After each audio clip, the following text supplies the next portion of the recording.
이 밤 오늘 우리에게 주시는 하나님 말씀은 야고보서 5장 13절부터 18절입니다.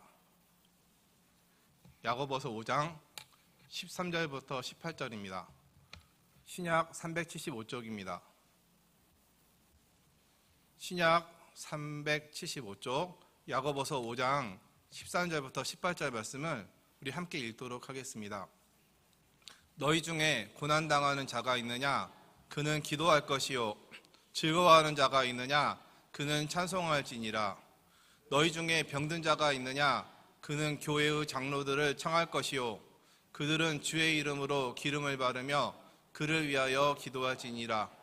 믿음의 기도는 병든 자를 구원하리니 주께서 그를 일으키시리라. 혹시 죄를 범하였을지라도 사하심을 받으리라. 그러므로 너희 죄를 서로 고백하며 병이 낫기를 위하여 서로 기도하라. 의인의 간구는 역사하는 힘이 큼이니라. 엘리야는 우리와 성정이 같은 사람이로되 그가 비가 오지 않기를 간절히 기도한즉 3년 6개월 동안 땅에 비가 오지 아니하고 다시 기도하니 하늘이 비를 주고 땅이 열매를 맺었느니라. 아멘. 금요심야에 나오신 모든 성도님들에게 우리 주 예수 그리스도의 은혜와 평강이 함께 하시기를 바랍니다. 우리는 살면서 원인을 알 수 없는 고난을 받을 때가 있습니다. 이런 고난이 찾아올 때마다 우리의 가슴을 답답하게 하는 것은 무엇 때문에 오는 고난인지 우리가 알지 못한다라는 것입니다. 이것이 믿음으로 인해서 당하는 고난인지, 혹은 나의 믿음을 보시기 위한 하나님의 테스트인지, 혹은 내가 알지 못하는 또 다른 하나님의 섭리를 위한 고난인지, 죄로 인한 징계 성격의 고난인지 우리는 분별해야 합니다. 그렇게 우리는 삶에 불현듯 찾아오는 이런 고난을 헤쳐나가려면 하나님의 뜻을 알기 위해서 기도해야 합니다. 우리가 할 수 있는 것은 기도밖에 없습니다. 기도 가운데 하나님의 뜻을 발견해야 되고, 기도 가운데 고난을 이겨낼 수 있는 힘을 얻어야 되고, 또 기도 가운데 하나님께서 문제를 해결해 주시는 것을 경험해야 합니다. 그런데 우리는 고난당할 때 기도하는 것에는 비교적 익숙합니다. 고난을 당하면 저절로 기도할 수밖에 없습니다. 고통스럽고 괴롭고 아프면 저절로 기도가 나올 수밖에 없습니다. 그런데 오늘 13절 말씀을 보면 고난 중에 기도하라는 말씀 외에 이번에는 즐거워하는 자가 있으면 찬송하라고 말씀하십니다. 이 말씀은 자칫 우리가 쉽게 잊어버리기 쉬운 명령입니다. 고난을 주신 이가 하나님이시기에 우리가 하나님께 기도해야 하듯이, 즐거움을 주신 이가 하나님이시면 우리는 마땅히 하나님을 찬양해야 합니다. 그런데 우리는 힘들 땐 하나님을 의지하면서 정작 즐거운 일이 있을 때는 하나님께 찬송하는 데는 상대적으로 인색합니다. 누가복음 17장에서 치유받은 나병 환자 10명 중에서 단 한 명만 하나님께 영광 돌렸듯이 말입니다. 우리 삶 속에서 하나님께서 베푸시는 즐거움과 기쁨이 있다면 우리는 주저하지 않고 우리의 입술을 열어 그것들을 허락하신 하나님께 감사와 영광을 돌려야 하는 것입니다. 우리는 항상 고난과 즐거움의 모든 인간적인 상황은 모두 하나님께서 개입하실 수 있는 기회라는 것을 깨닫고 우리의 주권자 되시는 하나님을 의지하고 하나님만 바라봐야 합니다. 사도행전 16장 말씀을 보면 바울과 실라는 감옥에 갇혀 있는 그런 상황에서도 하나님께 기도하고 찬송했습니다. 진정한 그리스도인이라면 우리의 외적 환경이나 내적 감정에 상관없이 항상 동일한 마음으로 하나님을 찾아야 함이 마땅한 것입니다. 따라서 슬프든지 즐겁든지 오늘 말씀을 따라 모든 상황 속에서 오직 하나님 한 분만을 바라보는 한결같은 신앙이 저와 여러분에게 있기를 바랍니다. 야고보서는 13절 말씀에서 고난 가운데 기도할 것을 일반적인 차원에서 권면한 데 이어 14절부터 16절 말씀을 보면 특히 병으로 고난당하는 자를 위한 믿음의 기도를 권면하고 있습니다. 함께 14절부터 16절을 읽도록 하겠습니다. 너희 중에 병든 자가 있느냐? 그는 교회의 장로들을 청할 것이요 그들은 주의 이름으로 기름을 바르며 그를 위하여 기도할지니라. 믿음의 기도는 병든 자를 구원하리니 주께서 그를 일으키시리라. 혹시 죄를 범하였을지라도 사함을 받으리라. 그러므로 너희 죄를 서로 고백하며 병이 낫기를 위하여 서로 기도하라. 의인의 간구는 역사하는 힘이 큼이니라. 질병은 사람을 고통 속으로 몰아넣고 육체적으로 정신적으로 피폐해지고 쇠약하게 만듭니다. 그래서 야고보는 질병에 시달려 지쳐있는 개인이 교회로 직접 찾아가기보다 교회의 장로들을 집으로 부르라고 권면하고 있습니다. 여기서 장로는 헬라어로 나이 많은 연장자를 뜻합니다. 그러나 교회의 직분에 대해서 이 단어가 쓰이면 단순한 그런 의미를 넘어서 가르침과 행정 등 주요한 역할을 맡은 교회의 대표자들을 의미합니다. 성경의 감독과 동의어입니다. 공동 번역본은 원로라고 표기하고 있습니다. 그런데 14절 말씀을 보면 병든 자가 장로들을 집으로 초청하면 장로들은 주의 이름으로 기름을 바르며 그를 위해서 기도하라 라고 말씀하고 있습니다. 우리가 여기서 주목해야 될 두 가지 사실이 있습니다. 하나는 장로 한 사람을 청하는 것이 아니라 여러 장로들을 청했다라는 사실입니다. 만약에 장로 한 사람이 혼자 환우를 위해서 기도한 후 그의 병이 나았다면 그는 자만심에 빠질 수가 있습니다. 그러나 여러 장로들이 함께 가게 되면 그들 중 어느 누구도 나의 능력 때문에 나았다라는 자만심에 빠지지 않게 됩니다. 즉 기도를 통해 병자가 치료될 때 한 개인의 공로로 돌아가는 역기능을 예방하기 위한 것입니다. 또 하나 주목해야 할 것은 기도할 때 주의 이름으로 기름을 발랐다라는 것입니다. 기름의 용도에 대해서는 다양한 해석과 논쟁이 있습니다. 기름이 어떤 기름인지 정확하게 알 수 없지만 대다수의 신학자들은 올리브유, 감람유라고 추정하고 있습니다. 감람유는 고대 사람들에 의해서 모든 종류의 질병과 아픔에 대한 약초 성분을 가지고 있는 치료약으로 여겨졌습니다. 그래서 누가복음 10장을 보면 어떤 사마리아인이 강도 만난 이웃에게 기름과 포도주를 부어 치료해 줍니다. 이렇듯이 기름을 치료를 증진시키는 치료약으로 간주하는 해석이 하나가 있고 죄와 질병 그리고 죽음에 대한 예방약이라는 해석이 또 하나 있고 하나님의 행동을 알리는 상징적인 용법이라는 해석도 있고 많은 논쟁이 있는데 가장 중요한 것은 기름 자체가 치유의 능력이 아님을 오늘 본문 14절 하반절에서 정확하게 말씀하고 있다라는 것입니다. 제가 읽겠습니다. 그들은 주의 이름으로 기름을 바르며 그를 위하여 기도할지니라.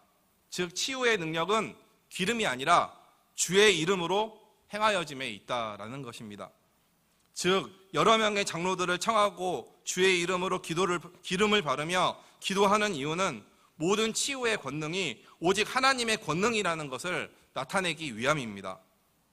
제가 가정사로 포항에 있는 대한민국 대표 뇌혈관 전문 종합병원인 S포항병원에 간 적이 있는데 벽에 걸린 병원 이념을 보고 크게 은혜를 받았습니다. 이 병원의 이념이 무엇이냐면 치료하시는 하나님의 사역에 동참하여 실력 있고 친절하며 환자를 섬기는 행복한 병원. 치료하시는 하나님의 사역에 동참하여 실력 있고 친절하며 환자를 섬기는 행복한 병원이었습니다. 분명 진료하고 수술하는 것은 의사고 의료진인데 치료의 주체가 의료진이 아니라 치료하신 하나님이시고 그 사역의 의료진들은 동참하는 것이다라는 신앙 고백이었습니다. 기름도 마찬가지입니다. 단지 상징적인 도구일 뿐 병의 모든 치유는 주의 이름으로 기도할 때 이루어지는 하나님의 권능으로 인한 것입니다. 따라서 이 밤 내 자신의 아픈 곳이나 병으로 고통받고 있는 가족이나 지인이나 다른 환우들을 위해 주의 이름으로 믿음으로 기도할 때 하나님의 그 치료의 권능이 이 시간 임하셔서 하나님의 일으키심을 이 자리에서도 경험하시기를 간절히 바랍니다. 사랑하는 여러분, 하나님께서는 우리의 치료자가 되십니다. 성경은 하나님께서 우리의 치료자가 되신다는 것을 꾸준히 증거하고 있습니다. 출애굽기 15장을 보면 하나님께서는 자신을 치료하시는 하나님 여호와 라파로 소개하고 계십니다. 또 말라기 4장 2절에서는 하나님의 이름을 경외하는 자에게 의로운 해가 떠올라서 치료하는 광선을 바라리니 너희가 나가서 외양간에서 나온 송아지같이 뛰리라 라고 말씀하십니다. 무엇보다도 하나님은 저와 여러분을 지으신 창조주이시기에 그 누구보다도 우리의 모든 신체적인 상황을 잘 알고 계십니다. 시편 39편 13절 14절은 이렇게 고백하고 있습니다. 주께서 내 내장을 지으시며 나의 모태에서 나를 만드셨나이다. 내가 주께 감사하옴은 나를 지으심이 심히 기묘하심이라. 주께서 하시는 일이 기이함을 내 영혼이 잘 아나이다. 따라서 창조주 하나님은 능히 우리의 모든 것을 고치실 수 있는 전능하신 하나님이십니다. 또한 하나님의 본체이신 예수님께서도 공생의 기간 동안 가시는 곳마다 자기의 백성들을 긍휼히 여기시며 질병을 치료해 주시며 하나님께서 우리의 치료자이심을 몸소 친히 보여주셨습니다. 사랑하는 여러분, 그런데 왜 예수님은 공생의 그 3년이라는 짧은 기간 동안 수많은 병자들을 하나도 거절하지 않으시고 긍휼히 여기시며 일일이 고쳐주셨을까요? 사람들의 이목을 끌기 위해서 그러셨을까요? 돈을 벌기 위해서 그러셨을까요? 왜 예수님께서는 굳이 수많은 환자들을 일일이 고쳐주시는 이 사역을 하셨던 것일까요? 이사야서 35장 5절 6절에 힌트가 있습니다. 제가 한번 읽어보겠습니다. 그때에 맹인의 눈이 밝을 것이며 못 듣는 사람의 귀가 열릴 것이며 그때에 저는 자는 사슴같이 뛸 것이며 말 못하는 자의 혀는 노래하니니 이는 광야에서 물이 솟겠고 사막에서 시내가 흐를 것입니다. 이 말씀은 장차 도래할 하나님의 나라를 통해 이뤄질 온전하고 영원한 회복의 역사를 노래하고 있는 말씀입니다. 요한계시록 21장 4절을 보면 하나님의 나라에는 새하늘과 새 땅에는 다시는 사망이 없고 애통하는 것이나 곡하는 것이나 아픈 것이 다시 있지 아니한 나라입니다.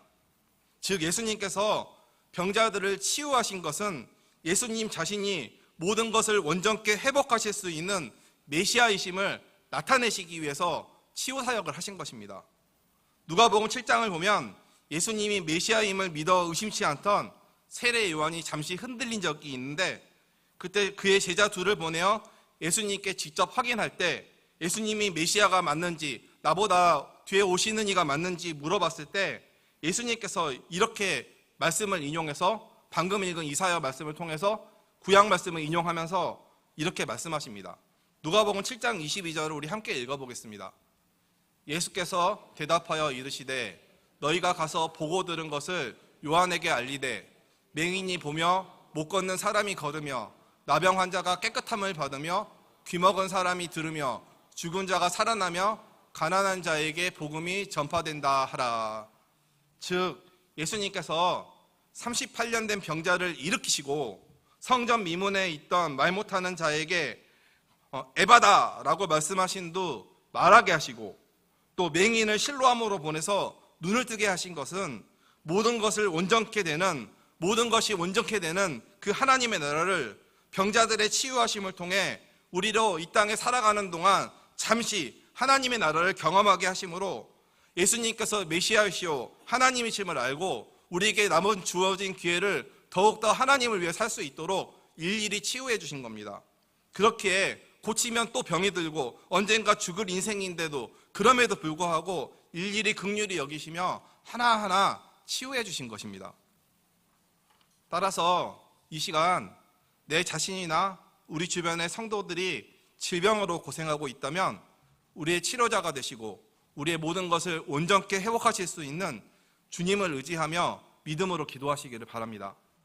생사는 오직 하나님의 주권 아래에 있기에 그 어떤 결과든지 우리는 순종해야 하지만 생명이 남아있는 한 우리는 우리의 치료자 되신 하나님의 도우심을 바라며 주의 이름으로 간절히 기도해야 하는 것입니다. 이어서 오늘 15절 말씀은 믿음으로 기도하는 우리에게 큰 위로와 기대와 희망을 선물하고 있습니다. 그것은 믿음의 기도는 병든 자를 구원하리니 주께서 그를 일으키시리라. 혹시 죄를 범하였을지라도 사하심을 받으리라 라는 말씀입니다. 따라해 보십시오. 주께서 그를 일으키시리라. 제가 이 말씀을 미리 준비해 놓고 있는데 이 항정지 오늘 특송을 선곡하시는 것을 제가 옆에서 보고 제가 프린트하면서 큰 은혜를 받았습니다. 왜냐하면 질병으로 고통당해도 너는 두려워 말라. 내가 너를 도우리라. 다시 일어서게 하리라. 오늘 설교 제목이 주께서 일으키시리라입니다. 예. 일반적으로 교회는 영적 지도자들과 병고침의 은사를 가진 이들과 병든 자를 위한 성도의 믿음의 기도, 이 세 가지를 통해서 치유 사역을 감당하는데 15절을 보면 교회의 중직자들의 믿음의 기도뿐만 아니라 여기 있는 우리 모두 어느 누구나 믿음으로 기도하면 병든 자를 구원하고 주님께서 그를 일으키시겠다라고 말씀하십니다. 마가복음 9장을 보면 무리 가운데 하나가 말 못하게 귀신 들린 아들을 데리고 나왔을 때 제자들이 귀신을 쫓아내지 못하자 그 아버지가 예수님께 무엇을 하실 수 있거든 우리를 불쌍히 여겨서 도와주십시오 라고 요청했을 때 예수님께서 이렇게 말씀하셨습니다. 할 수 있거든이 무슨 말이냐? 믿는 자에게는 능히 하지 못할 일이 없느니라. 사랑하는 여러분, 믿음으로 드리는 기도에 이와 같은 큰 능력이 있다는 것을 믿으시고 이 밤 간절히 기도하시기를 바랍니다. 이어서 16절 말씀을 살펴보면 질병이 죄와 관련되었을 경우 서로 죄를 고백하며 병이 낫기를 위해 기도해야 한다라고 말씀합니다. 질병과 죄가 항상 관계가 있는 것은 아닙니다. 우리가 세월이 가면서 연로해지면서 걸리는 질병도 있고 또 다른 모르는 질병도 있고 또 죄로 인한 관련된 질병도 있다라는 것인데 질병과 죄가 항상 관계에 있다는 것은 아니지만 야고보서 말씀은 질병이 죄와 연관되었을 가능성도 열어놓고 그 경우조차도 기도로 말미암아 죄 용서를 받게 한다라고 말씀하고 있습니다. 즉 질병의 치유는 영적인 치유 사역과도 연관되어 있다라는 겁니다. 그냥 내 몸이 나는 것이 아니라 그 사람의 영적인 부분도 회복되는 것을 말합니다. 그래서 마가복음 2장 5절을 보면 중풍병자를 예수님께서 치유하실 때 작은 자야 내 죄사함을 받았느니라 라면서 죄사함을 예수님이 선포해 주십니다. 치유와 함께. 그렇게 질병이 죄와 관련되어진 것이다 라고 생각되어지면 죄를 서로 고백하는 것도 하나님의 치유를 경험하는 것 중에 하나라는 것을 우리는 알 수가 있습니다. 이 말씀과 함께 16절 하반절을 보면 의인의 간구는 역사하는 힘이 크다라고 말씀합니다. 여기서 의인의 의미는 죄가 하나도 없는 사람을 말하는 것이 아니라 하나님과 바른 관계를 유지하고 있는 사람, 하나님의 뜻을 구별하여 행하는 사람을 의미하며 이런 사람의 기도는 역사하는 힘이 크다라고 말씀하고 있습니다. 잠언 15장 8절에서 이렇게 말씀합니다. 악인의 제사는 여호와께서 미워하셔도 정직한 자의 기도는 그가 기뻐하시느니라. 그렇게 저와 여러분은 항상 치유를 바라는 기도를 하기에 앞서서 하나님과 나의 관계가 바른 관계를 유지하고 있는지, 하나님 앞에서 내가 정직한지를 점검해 볼 필요가 있습니다. 이러한 신앙 점검을 통해 하나님 앞에서 우리의 태도를 바르게 함으로 하나님께서 역사하시는 그 능력을 경험하는 저와 여러분이 되기를 바랍니다. 기도에 대해서 마지막으로 오늘 17절, 18절 말씀은 우리에게 큰 힘을 주고 있습니다. 선지자 엘리야도 우리와 같은 성정이 같은 사람인데 그가 비가 오지 않기를 간절히 기도한 즉 3년 6개월 동안 땅에 비가 오지 않았고 다시 기도하니 하늘이 비를 주고 땅이 열매를 맺었다며 기도 응답받는 사람의 신뢰를 보여주고 있습니다. 제가 읽겠습니다. 엘리야는 우리와 성정이 같은 사람이로되 그가 비가 오지 않기를 간절히 기도한 즉 3년 6개월 동안 땅에 비가 오지 아니하고 다시 기도하니 하늘이 비를 주고 땅이 열매를 맺었느니라. 즉 간절한 기도는 하늘을 움직이고 상황을 변화시킨다라는 것입니다. 농담조로 간절함을 우리의 간이 절단될 정도로 라는 이야기가 있습니다. 그만큼 간절히 하는 기도는 하나님께서 우리를 변화시키신다라는 겁니다. 특별한 선지자만이 아니라 엘리야 같은 성정을 가진 우리도 간절한 기도를 통해 그러한 능력을 경험할 수 있다는 것입니다. 그냥 하다가 말고 좀 더 하다가 변화시키는 거 아니니까 안 하고 나 이제 뭐 기도해도 의미도 없는데 왜 나가 하면서 사그라져든 그런 신앙이 아니라 하나님께서 응답하실 때까지 붙들고 매달릴 수 있는 간절함을 가지고 나가는 기도에 하나님께서 응답하신다라는 겁니다. 그리고 이 간절한 기도는 날씨뿐만 아니라 온 상황을, 전 세계를 움직일 수 있는 능력까지 있습니다. 기도는 하나님의 뜻에 맞으면 하나님의 능력으로 모든 상황을 바꿀 수 있는 힘이 있다라는 것입니다. 기도를 흔히 우리가 하나님의 전능을 배우는 기념품이다라는 이야기가 있습니다. 사랑하는 성도 여러분, 이 밤 간절함으로 하나님께 믿음으로 기도할 때 전능하신 하나님의 손길을 맛보는 그 은혜가 이 자리 가운데 임하기를 간절히 소망합니다. 말씀을 정리하겠습니다. 고난을 당하는 사람이 있으면 그 사람은 기도를 해야 됩니다. 마음이 기쁜 사람은 찬양의 노래를 불러야 합니다. 교회 원로들은 환우들을 직접 찾아가서 함께 주님의 이름으로 기도해야 합니다. 또 우리 모두 병든 자를 위해 믿음으로 기도해야 합니다. 그리할 때 하나님의 권능으로 병의 치유가 일어납니다. 또 죄를 서로 고백하며 기도함으로 영적인 치유를 경험해야 합니다. 그렇게 하기 위해서 먼저 하나님과 나의 관계를 바르게 하여서 하나님께서 기도에 응답하시는 사람이 되어야 합니다. 기도의 능력은 특별한 존재에 있는 것이 아니라 간절히 기도하는 모든 사람에게 하나님께서 주시는 능력입니다. 이와 같이 하나님께 기도함으로 고난 속에서 우리를 다시 일으켜 세우시는 하나님의 도우심을, 내가 너를 도우신다라는 것을 경험하는, 하나님의 치유를 경험하고 그리하여 하나님께 영광 돌리는 은혜가 우리 모두에게 있기를 간절히 소망합니다. 기도하겠습니다. 사랑과 은혜가 풍성하신 하나님, 우리가 살아가는 동안 고난이 있고 즐거움도 있지만 항상 모든 상황 속에 하나님께서 개입하실 수 있다는 것을 깨닫고, 고난이 있을 때는 기도하게 하시고 기쁜 일이 있을 때는 하나님을 찬송하는, 오직 하나님만을 바라보는 우리의 삶이 되게 하여 주시기를 원합니다. 또한 우리는 연약하여서 질병에 걸리는 존재인데 이 질병을 능히 고칠 수 있는 분이 하나님이시며 그 하나님의 권능을 경험할 때 우리가 다시 일어난다는 것을 깨닫고 늘 서로가 서로를 위해 기도하게 하시고 믿음으로 기도하게 하시고 하나님과의 관계를 바르게 함으로 기도하게 하시고, 또 교회의 원로들은 환우들을 찾아가서 기도하게 하시고, 또 엘리야처럼 간절히 기도하게 하여 주셔서 우리의 기도를 통해서 역사하시고 치유하시는 하나님의 은혜가 늘 고백되어져서 하나님께 영광 돌리는 일산 신강교회가 되도록 은혜 베풀어 주시옵소서. 예수님의 이름으로 기도드립니다. 아멘.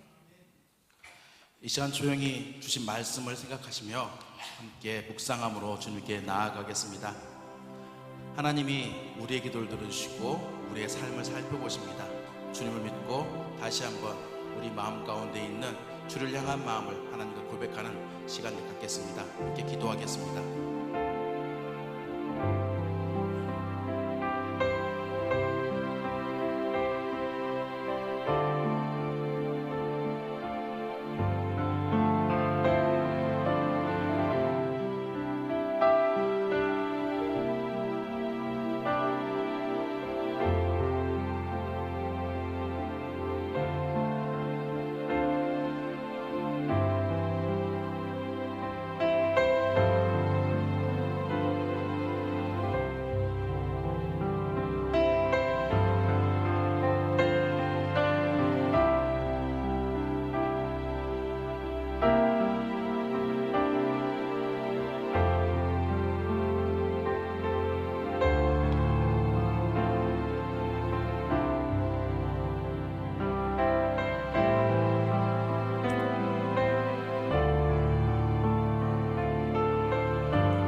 찬양하겠습니다. 어두운 밤에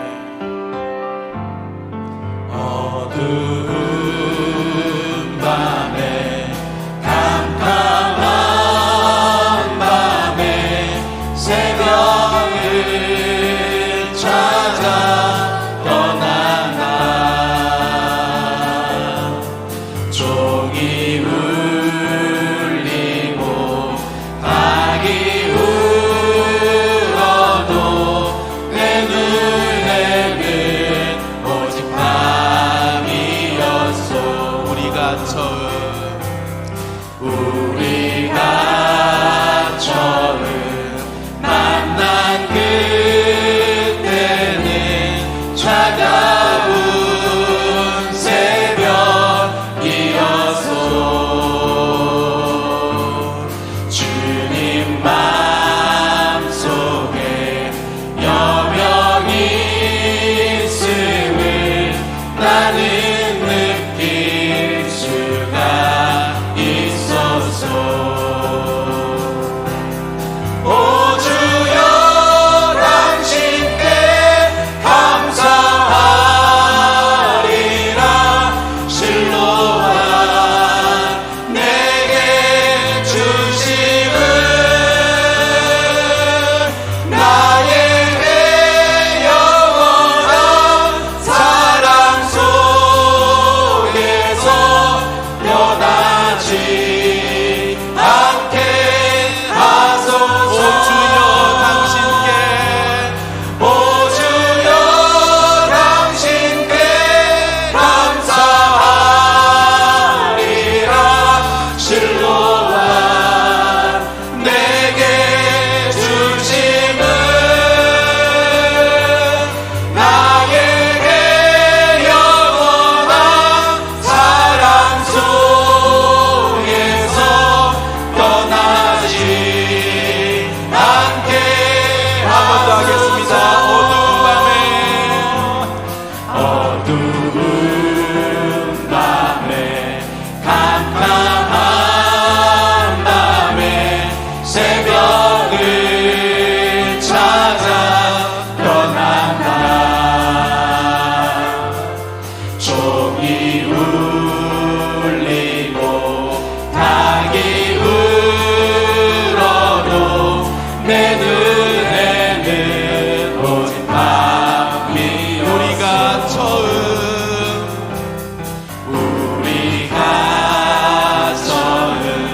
만난 그때는 차가운 새벽이었소. 주님 마음속에 여명이 있음을 나는 느낄 수가 있었소. 오 주여 당신께 감사하리라. 실로와 내게 주심은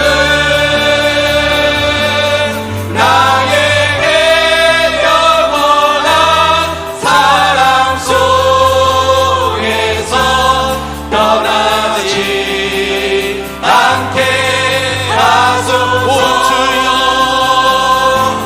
오 주여 당신께 감사하리라.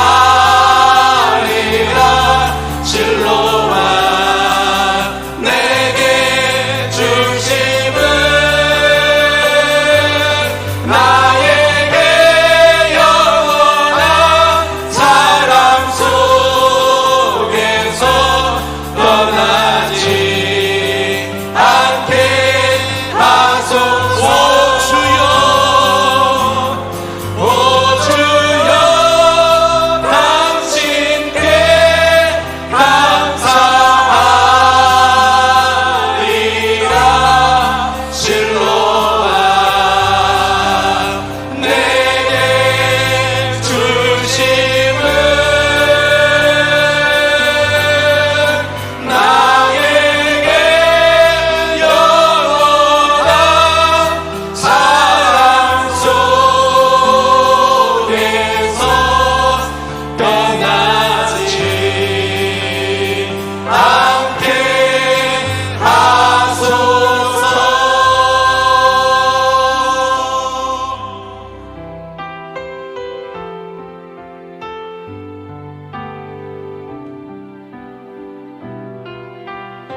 거친 파도 날 향해 와도 주와 함께 날아오르리. 복음 가운데 나의 영혼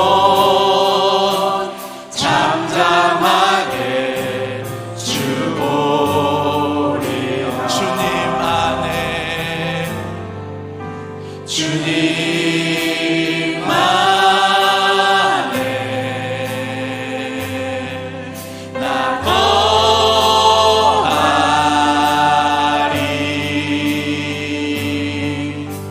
주 능력 나 잠잠히 믿네. 거친 파도 날 향해 와도 주와 함께 날아오르리. 복음 가운데 나의 영혼 잠잠하게 주보리. 거친 파도 날 향해 와도 주와 함께 날아오르리. 복음 가운데 나의 영혼 잠잠하게 주보. 거친 파도 날 향해 와도 주와 함께 날아오르리. 복음 가운데 나의 영혼 잠잠하게 주보리라. 이 시간 기도하겠습니다. 하나님, 고난 가운데 기도를, 즐거움 가운데 찬송하는 모든 상황 속에서 오직 하나님만 바라보는 그 믿음을 나에게 달라고 기도하겠습니다. 두 번째로, 하나님, 나와 하나님과의 나의 관계가 바르게 되어져서 하나님께서 기도를 받으시는 그런 기도자가 되게 해달라고 기도하겠습니다. 또한 마지막으로, 질병이나 아픈 가족이나 지인이시면 이 시간 함께 우리가 믿음으로 간절히 기도할 때 주께서 낫게 하시는 치유의 은혜가 이 자리에, 이 시간에 임하게 해달라고 기도하겠습니다. 이 시간 오늘 나눈 말씀을 가지고 다 함께 간절히 뜨겁게 기도하겠습니다. 사랑과 은혜 불쌍하신 하나님, 우리가 고난 가운데 있습니까? 고난 가운데 있으면 하나님께 기도하기 원합니다. 우리가 즐거움 가운데 있습니까? 하나님을 찬송하는 삶이 되기 원합니다. 모든 상황 속에서 믿음 흔들리지 않고 오직 하나님 한 분만을 바라보는 그런 믿음의 삶을 살아가길 원합니다. 아버지, 모든 상황 속에서 온전히 하나님만을 바라보며 오직 하나님만을 의지하고 하나님을 위해 기도하고 하나님께 기도하고 하나님을 찬송하는 삶, 그런 삶을 살아갈 수 있도록 하나님 우리를 인도하여 주시기를 간절히 기도합니다. 하나님, 의인의 기도는, 간구하는 기도는 역사하는 힘이 크다고 했습니다. 하나님, 항상 하나님과의 나의 관계가 올바르게 관계가 되어지기 원합니다. 정직하기 원합니다. 정결하기 원합니다. 하나님과의 화목한 관계를 가지기 원합니다. 그리하여 하나님께서 받으시는 의인의 간구가 되기를 원합니다. 하나님, 그 하나님과의 관계가 바로 서 있으므로 늘 기도하며 나아갈 때 하나님께서 크게 역사하여 주시는 아버지, 그런 기도를 할 수 있도록 우리를 변화시켜 주시고 인도하여 주시기를 간절히 원합니다. 이 시간 질병으로 고통하는 성도들이 있습니다.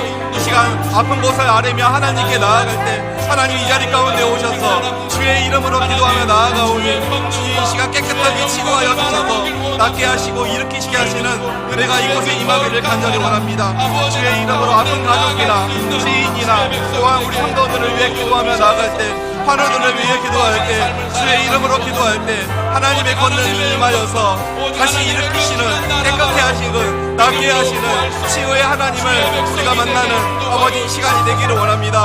하나님 이 집 가운데 아버지 주의 이름을 의지하며 간절히 기도하며 나아가오니 아버지 우리 성도들